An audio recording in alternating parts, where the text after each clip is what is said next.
elementary pa lang ako, ay sobrang mahiyain talaga ako. Buti na lang at naging classmate ko ang aking pinakamagandang best friend na si Janela.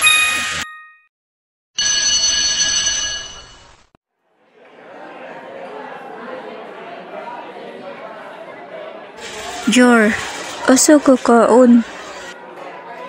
Adto sa gawas, kauban ako mga igagaw. Ikaw, oriro ko sa rumoy. Pinuntahan ako ng mga kaibigan ko sa classroom namin.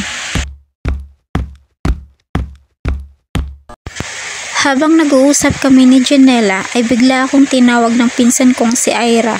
George! Tara na. Ari sa midan. Sige, basta hindi na bumabalik ha. Sa may living control kami kumain dahil ito yung paborito naming kainan. Wala lang, gusto lang namin hulugan mga isda ng kapwa nila. Iyang gikaon niyang kaugalingon. Naglasi mo ganiha, Jor? Wala man mi tarong klase. Bitaw kami sad, way tarong klase. Kami sad, may pa mga ligo lang tanin yung dagat. Sa sapa na lang tanin yung mga ligo at tudol ilati Francisco kay lawom ang sapa. Sige. Nakarating na kami sa ilog na sinasabi ng pinsan ko at totoo nga ang aming nakita. Malinaw at malalim ang tubig dito. Guys, magpantira ta maligo. Di ko mauwaw ko maghubo. Mauwaw si Ruth maghubo kay dako naman siyag tutoy. Ayaw ka awaw, Ruth, oy. Mga babae raman ta diri. Okay.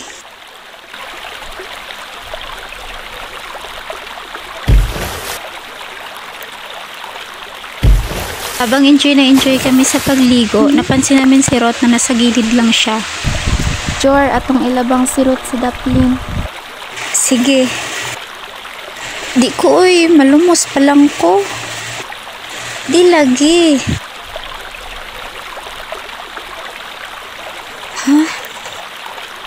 Nagdadalawang isip siya pero sa kalaunan ay pumayag din naman siya.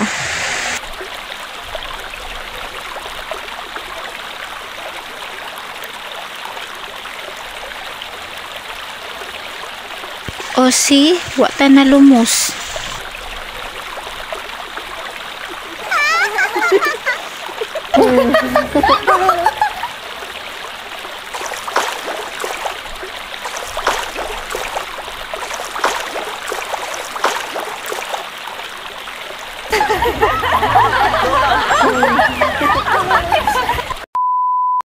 Pagkatapos ng 2 oras ay nagyaya na si Angel na umuwi. Guys, panguli na ta. Tara na, kay gitugnaw na ko. Ayaw ko ninyong biyae diri, Kuhaan na ninyo srot, Kay nida ko ng tubig. Tara dyan, kuhaon na nato siya. Tara. Kinuha na namin si Ruth pero bigla siyang sumakay sa likod ko. Kaya nahirapan akong lumangoy.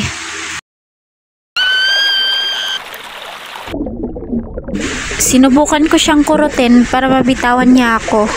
Pero hindi pa rin siya bumitaw kasi natatakot siya dahil hindi siya marunong lumangoy.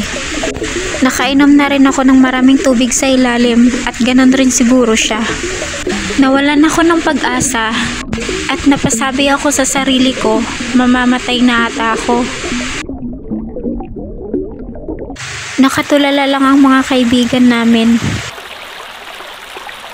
Maya-maya ay sinubukan ng pinsan kong hilain kami at sa awa ng Diyos ay naabot niya kami.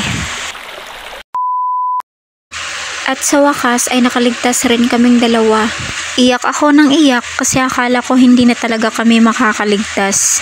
Kung wala ka ning baba na ko, dili unta ta malumos.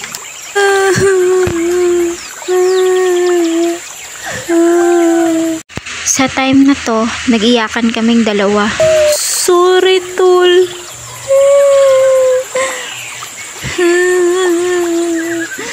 Hapit ba ako mamatay? Nalumos pud gani kog apil, ni gani ibuhi ko. Sorry tol, tulala jud mi, wala mi kabalo kung unsay imong buhaton. Yog namatay may unsa man yung buhaton. Mudagan kay mahadlok jud kog patay tol. Ha?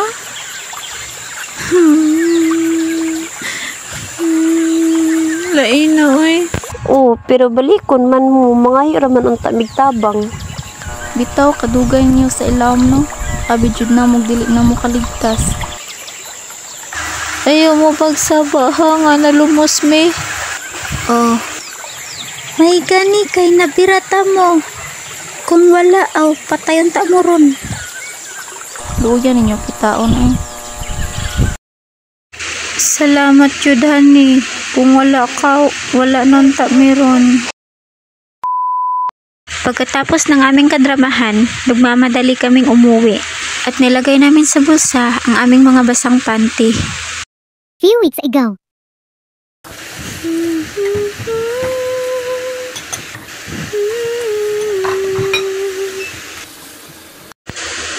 Jure!